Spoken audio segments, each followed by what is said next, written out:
Stroke deep center field. Torres chasing and is gone, and the party is on in the Hub City.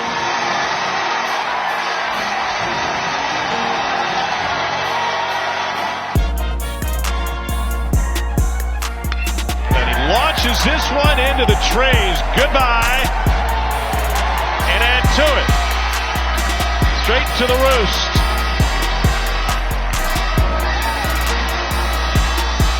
And whoever operates the horn has been standing on it. Hey, Golden Eagle fans, I'm Southern Miss Stadium announcer Jackson Walker, and you're listening to Nasty Bunch and Beyond.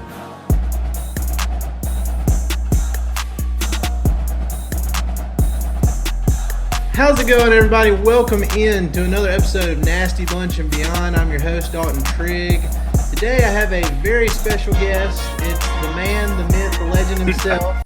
Jason Baker. He's the Southern Miss sideline reporter. He is a ESPN Plus broadcaster, does a great job with all of that, and he is joining us today to preview Southern Miss baseball, which is finally here. It's been a long off season. A lot of hype has been building, and we're finally here. But before we get into all that, how you doing today, Jason? I'm good, man. I guess it's Pete Taylor Park Eve. I guess if we want to talk that as we record this, I guess Thursday ahead of the opener on Friday, and a lot of excitement, and it's a little bit daunting for a broadcaster like myself when crossover season arrives, but it's always welcomed as baseball season, such a joy over at Pete Taylor Park. And I can't wait to settle in my chair and be along two of my just great friends and ready to talk Golden Eagle baseball. There's really nothing like it. I mean, it's I am to my core. Like, I'm a basketball guy. Like, that's what I grew up loving. Even I'm built for football. I played football in high school and everything. But to my core, I've always been a basketball first kind of guy. Southern Miss baseball changed my mind on a lot of that. I'm such a, into baseball because of Southern Miss baseball. And I can't wait, like you said, to get out there to Pete Taylor Park, the 16-ounce lounge. I'm sure it'll be right. Loud and rowdy and, the roost and everything. And I can't wait to get things rolling. But I mean, what's something about Pete Taylor Park that's so special to you personally? Because for me, it's like anything sports related. You can kind of, when you're there in the moment and it's not as formal, and I mean, I know there's, the chairbacks and the bleachers, and I've been up there before too, and it's great. But for me personally, bringing my own lawn chair, sitting out there in the 16-ounce lounge and just taking in the scene, not even talking about the game, but just the scene, the sunsets and just the vibes around the ballpark. I mean, it's so special to me personally. But I mean, how do you feel about, what Southern Miss has built and, the vibes around that whole atmosphere? Yeah, kind of the same. To be honest with you, Dalton, it's really unique. I've been around it. It was the first game I ever called at Southern Miss, was a baseball game. And so I've seen Pete Taylor Park kind of form, if you will, from what it used to be into what it currently is now. And it's the people for me that just make it what it is. Fan interactions. I mean, I'll tell you, I can come and go in the Rock and leave my TV booth and walk and go to my car, and I have some interactions, but nothing compares to the Pete. I mean, I routinely speak with fans that I have no idea who they are, and it's just cool because you can tell just how much the place means to the fans. And I sit alongside a guy that pitched a no-hitter in that place, and Cliff Russum and Chris Kirtland, and it just means so much to so many people. And I think that's what makes it what it is, and you go out to the roost, and I try not to spend too much time out there, but I make myself go several times a season just to see people like their long-lost family that I'm arriving back to see in a holiday. And you just don't get that everywhere. And there's been some just amazing moments in that place. I've gotten to be a part of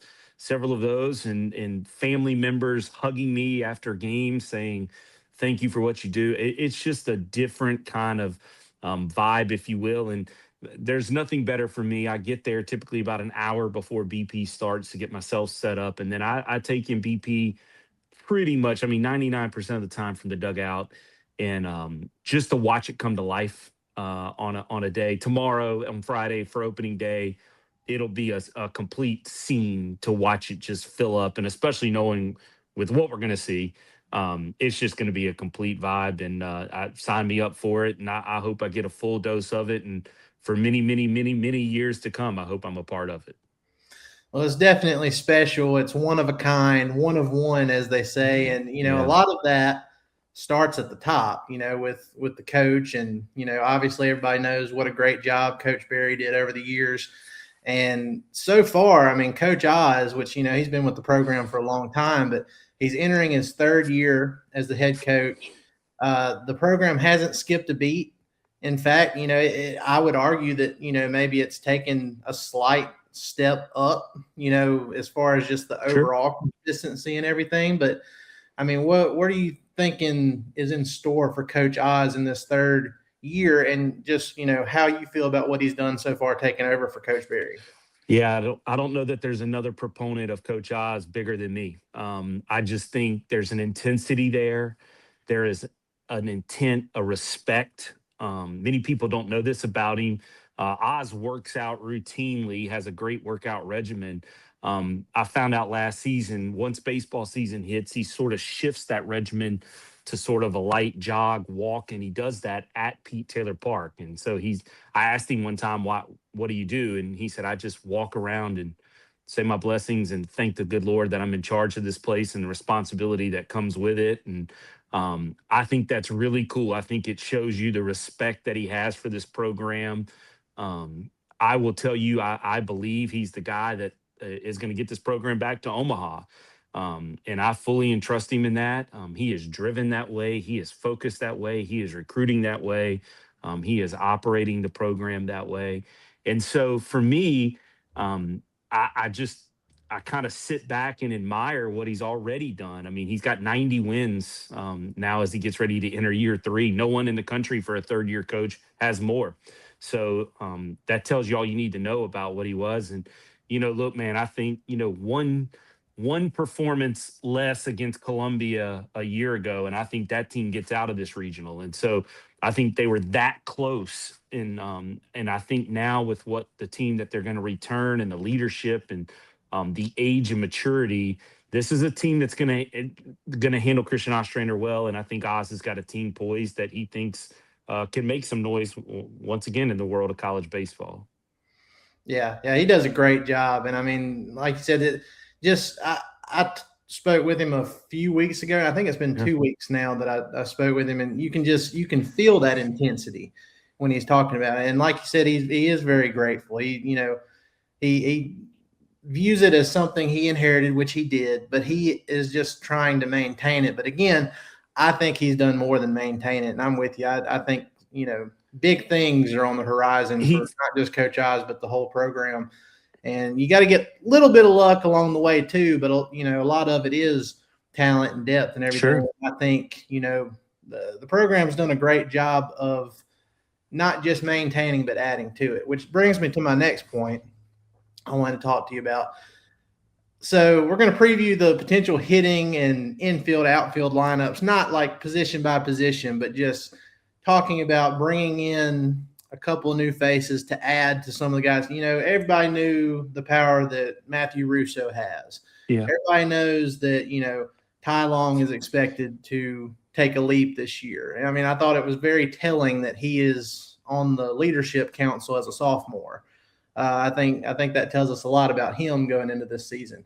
You have Tucker Stockman, you have Ben Higdon, you have a lot of guys coming back, but then you also added some guys in, Morrison and Stelly in the transfer portal. And I kind of feel like that's going a little bit under the radar, at least from like a national perspective. So, I mean, just from these moves that have happened over the offseason, what are you looking forward to the most? Because this is a team that last year set a program record for most home runs. Like, they were really slugging, and they lost a lot of firepower, but it seems like they retooled, reloaded, a good bit to where they can possibly make a run at something like that this year too. But what are your thoughts on what they did in the offseason? Yeah, I think it's a lineup as we talk today. And of course, they haven't seen the first pitch out of the hand of Jackson Flora yet. But I think it's a lineup today that is as potent as a year ago. I think it's kind of funny. Travis Creel, a year ago, I do a big powwow with the entire coaching staff prior to opening day. In a year ago, we actually did it on opening day, and we're sitting in Oz's office, and he looked at Kurt and Cliff and myself and Oz and Lad Rhodes and said, "Look, I'll just go on record. This team's going to slug." And he said, "And I think this team's going to slug at a record-breaking clip." And they did. And we had the powwow yesterday, and that tone has not changed. They believe this lineup can slug as much, and if not, maybe a little more. We'll see. I mean, the thing about it, the outlier was no one saw 21 homers from Nick Monaster. And so those numbers are lifted, but I think in whole, right, from top to bottom, I think this is still a lineup that is 100% capable of hitting a lot of balls over the wall and a lot of balls off of it. And I think it's a potent lineup. And I love the pieces you brought up, Morrison and Stelly. Kyle Morrison's a dude. I mean, he took Colby Allen deep right there at Pete Taylor Park, and I'm sitting there watching it, and we couldn't get him out that weekend. And so, when he joins this team, you know what you're getting. I mean, you've already seen that performance at Sunbelt level. And Caleb Stelly's another one that I remembered from Louisiana. I remember how he was. I remember what kind of player hitter he was. And so now, he's adding just real depth to this lineup. I mean, competing in center field. I mean, it's essentially whether it's going to be him or Urban in center. And then ideally one of those is headed to DH. Well, like if you told me Joey Urban's going to be our DH and that's how good that lineup's going to be, then that's a pretty strong lineup, right? And I mean, we know what kind of hitter Joey Urban's turned into. And I'm of the belief the one that's really going to make his presence known is I think Davis Gillespie's poised for a year. And he's a guy that I thought last year kind of got what they call in between. And so he had to get kind of shut down, right? But if you remember towards the end of the season, Davis, while the opportunities were less because Higdon had taken control of left, when Davis was getting his opportunities, it looked a lot better. And I think that's carried into the offseason. Everything that I know and hear and talk, they tell me that Davis is back and it's ready, and there's some real power there. I mean, that is some absolute opposite field type power to leave the yard. And so I'm a big believer in Davis. I love his demeanor. I think he's built for a long, grinding kind of year. And so he's the guy to me that's really going to add the length, because when you take into account that like Higdon's back, Gillespie's back, Urban's back, Dre Barrett's back. I don't even know where to begin with Ty Long. I mean, I could tell you story after story of what I witnessed a year ago, and he was having to wait his turn. And so Russo's obviously back and Stockman's back. And so, yeah, man, it's a lineup to me. I mean, as we sit here today, it seems very potent. And I think tomorrow when you're watching them face essentially a big leaguer, you're going to know a lot about this lineup and the approach and the at-bats. That's what I can't wait to see is like how do they handle what's considered arguably the second best arm quite possibly in the country. Yeah, I'm glad you mentioned Davis Gillespie, because it's not a knock on him that, he's kind of being overlooked heading into this season. It's just a testament to how great the depth is. And I mean, for sure. I went to the scrimmage, not this past Sunday, but the Sunday before last. And I remember I was looking at the batting lineup, and I don't think it's going to be, I didn't know if that was the official line. I don't think it was, because it had some guys kind of out of place, but just 1 through 9, I was just looking at the guys on the list, and I was thinking, man, this is going to be a nasty hitting line at the end of the season. Well, I think Ty Long's got the potential to be a star, and if you made me put my money in the middle right now, I would tell you he's probably going to be the 9-hole hitter. And so I think he's a kid that's that's destined to have a year. And so to put that kind of bat and that kind of demeanor down there and that kind of talent tells you what's ahead of him 1 through 8. And so yeah, it's certainly a lineup that like I said, as we sit today, and look, I think there's real depth there too. I think Seth Smith is far more adequate of a substitution back in as a defensive sub that may get laid at bats into the season. He's going to get some starts and get some opportunities. You're talking about a guy with a lot of experience, right? And I mean he's going to, you know, at least for the time being, it looks like it'll be tough for him to crack this lineup at the moment. And then they'll give him some chances, and who knows what can develop with him. That's a speed and a contact type bat to the gap that could add a lot to this lineup as well. And so I don't want people to forget about Seth, because I think he's a tool that this team's going to need, and I think he's a kid that is kind of waiting in the wings and ready. And when he gets his chance, he's going to pounce on it. One more guy I want to talk to you about as far as like the outfield goes before we move on to pitching is Ben Higdon, because, Yeah. you know, it's expected, you know, he's going to replace our guy Carson Pato in right field. Very special spot at the Pete. And, you know, I was talking to Tuna the other day about it, and he said that, and I was kind of joking with him because, you know, out there at the 16-ounce lounge, we've always known it as tits out for Tuna. Every time he goes yard, you know, there's a guy out there that, you know, he'll take his shirt off and go nuts, and he'll tip his hat to him and everything when he comes back out the next inning. And I was like, well, what are we going to do now? Like, what are we going to call it now if it is, you know, Higdon out there in right field? And he said that, you know, last year it kind of started with Jace Norton taking off your hat and shaking it at him, and they're going to call it, he said that hats off for Hig could work. So what do you think about Higdon potentially replacing Pato in right field and, you know, having a slight twist to a tradition that we've become so fond of over the years? Yeah, I love it. I'll start to the tradition first. I think that's what makes this place special. I think you guys will find something to catch on down in that 16-ounce lounge, and I think the Higdon family will embrace it and love it, and Ben will too. He's fully aware of what is going to come with the opportunity to be out in right field. It is, I mean, it's a one of one, man. I mean, it's truly a unique environment, whether it's turning around and throwing the ball back into the roost, or whether it's acknowledging those guys in that 16-ounce lounge. And yeah, so and as far as how I think he's going to embrace it, I think fully, and I think he's ready for it. You know, I think number one, I think he was a great story a year ago of being ready when you're called upon, because it wasn't his job to start and left to start the year.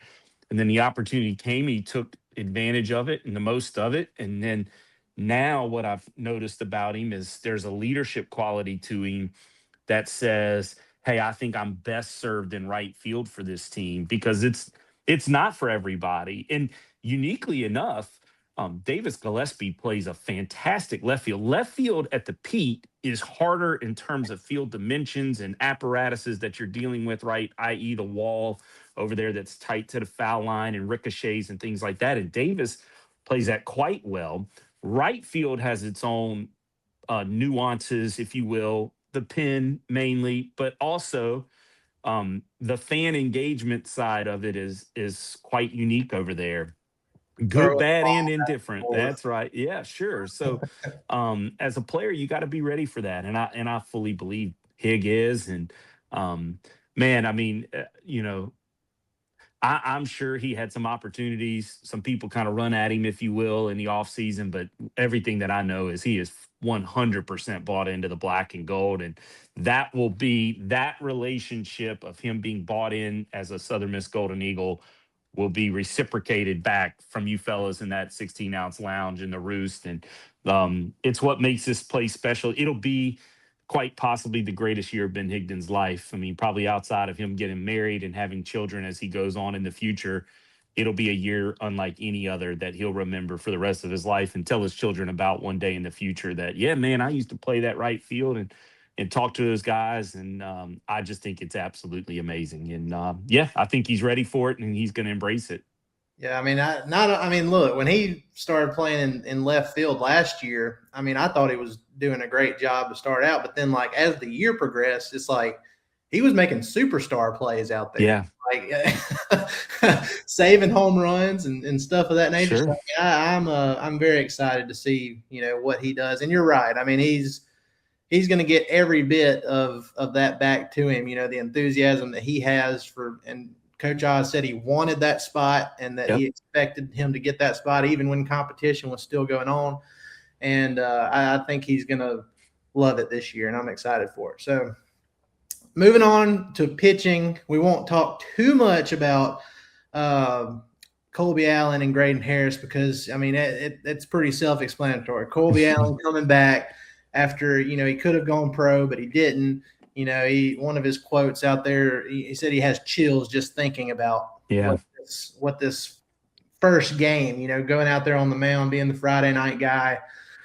He's added to his game. So that we all know about that. We all know how good Graydon Harris was as a freshman, and he is expected to kind of take the next step this year. He'll be the Saturday guy. One guy that I'm interested in talking to you about, Jason, is McCarty English, because he's going to be the Sunday guy for this opening weekend series. He kind of got a little bit of bad luck in 2024 as a freshman. He ended up having to have elbow surgery, and that kind of put him back a little bit. Only made 5 appearances, I believe, last year. So he's a redshirt sophomore now this year, and it seems to me like he has fully recovered and he is right back to where he was before that injury, if not better, because he's had more time to work on his craft. But just from what you've seen so far, I mean, what are you expecting from McCarty English starting this year out? I hope what it is what we thought leaving that freshman campaign before he got injured. I'm hoping it's back to there because it was real. It was good stuff. He has a demeanor that I would tell you fits what Christian Ostrander wants from his guys. There's poise, there's moxie, there's intensity.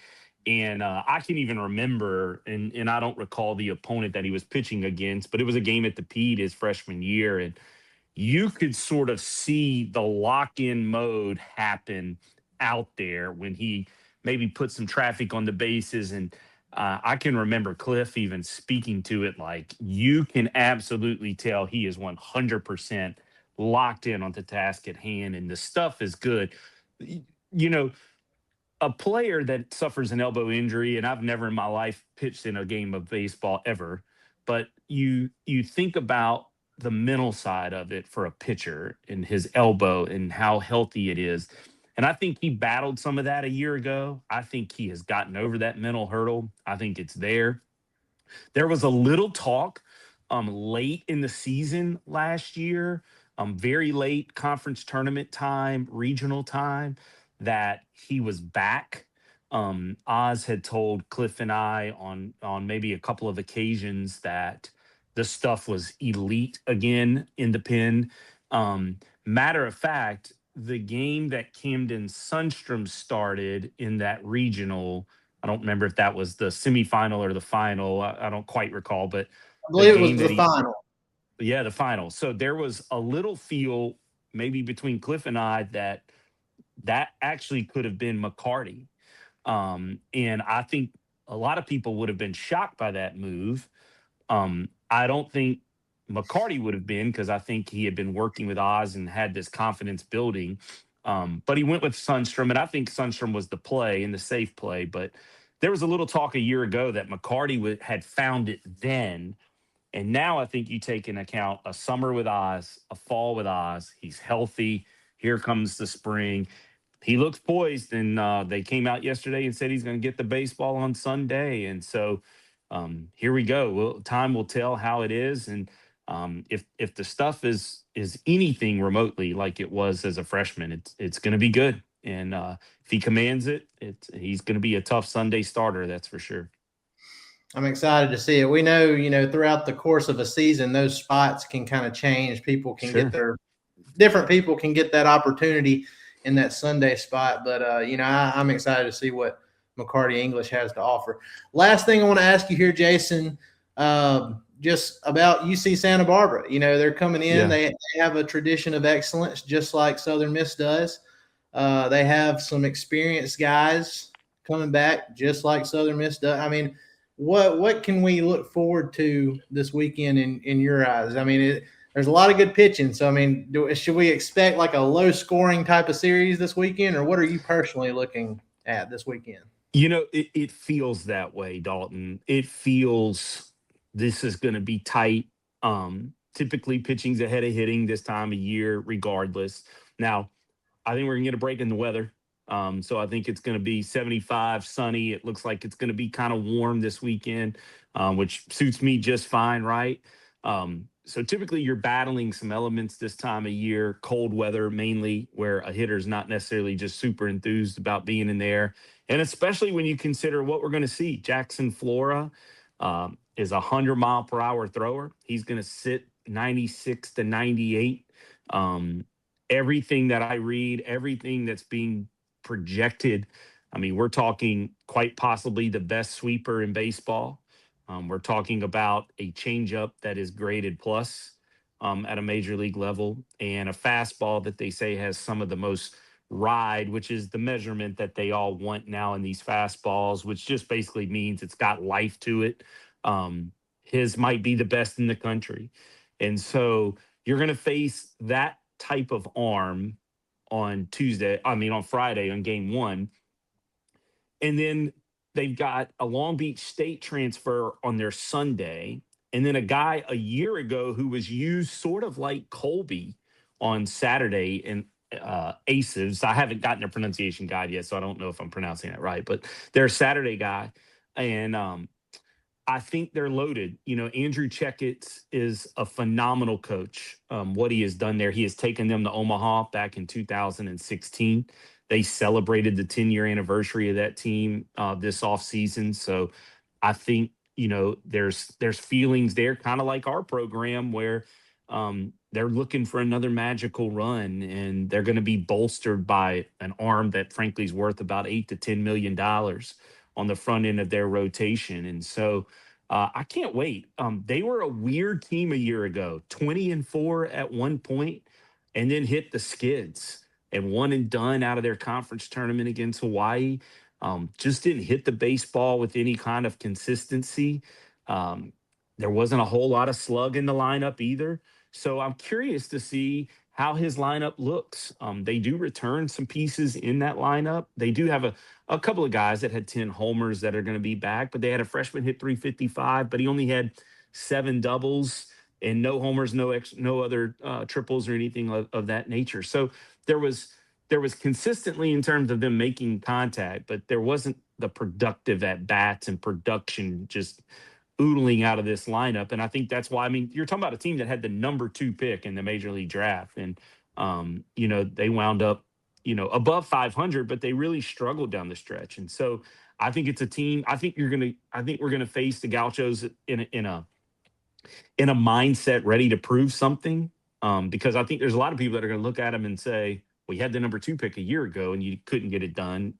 Now you're basically having a projected top 14 pick. What do you look like this year? And so I can't wait. When we get done, I'm hanging up with you and talking to Andrew Checketts, and so I can't wait to learn more about his team. I think it's quite possibly the toughest opening day opponent we might have ever had at Pete Taylor Park. And I know we opened with Mississippi State one year. I get it.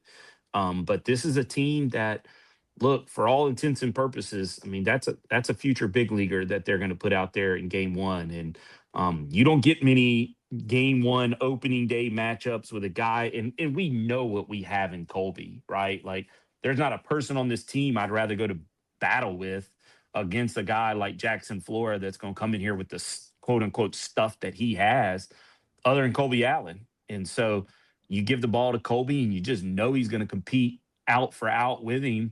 And both guys should be on a pitch count, I would assume, for game one. And so there is a moment there where you kind of realize, like, yes, these guys are going to be major factors and contributors in the opening day game one.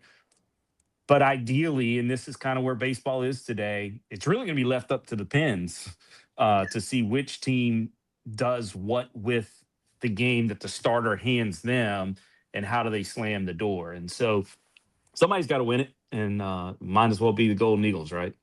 That's right. Yeah, it's a very, very good test for a hitting lineup that, like you said earlier, is supposed to have a good bit of power to it, even coming off of a year where they set records. So I'm excited for it. I know you are as well. I know the rest of the Golden Eagle Nation is. But, Jason, I appreciate you joining me to do a extensive baseball preview before we get things rolling tomorrow. I have to say I have the utmost respect for you and the job you do. It's excellent to me. And then, as far as you and your wife, Lauren, who, she's had her battle with cancer, and I've followed that through you on social media. And I have a deep sense of respect for how you guys carry yourselves through that, and with a positive, upbeat attitude. And I've told you this before, I feel like that personifies, Golden Eagle grit. So yeah, I couldn't get off of here without telling you that. So I appreciate it. She's going to be locked in. She's going to be at the Pete. She hasn't made many athletic events this athletic season for Southern Miss. She typically didn't miss many. It's certainly home ones, and even some road games she'll take off with me on. But she plans to be there Friday, Saturday, and Sunday, and she's getting stronger by the day. Dalton, I appreciate those words and that thoughts and concern. And I'm trying to do everything in my power as a broadcaster to exemplify what Golden Eagle Nation's about, what this family at Southern Miss is about. And so I try to put a product that's respected and enjoyed, and I want our opponents' fan bases to enjoy the work. I want to show respect. But deep down inside, I'm here for my guys, and I want that black and gold to be as successful as ever. And so I just can't wait. I can't wait to be back in my chair in Pete Taylor Park and have my scorebook in front of me and getting to talk baseball and getting to experience all that Pete Taylor Park brings, and just take this journey with this 2026 version and see where they drop us off at. Well, look, I'm going to let you get out of here. Again, I appreciate it. And to all of y'all listening, I appreciate y'all coming in and joining us as well. Please be sure to go like, rate, and subscribe on all your favorite podcast platforms. And if you want some good Southern Miss merch like this baseball hat I'm wearing right here, be sure to go to tothetopmerch.myshopify.com and use our promo code NastyBunchPod, and you can get 20% off your entire order. And that's going to do it, guys. Have a great rest of your day. Have a great rest of your weekend. And let's get a big series win this weekend. We'll see y'all next time.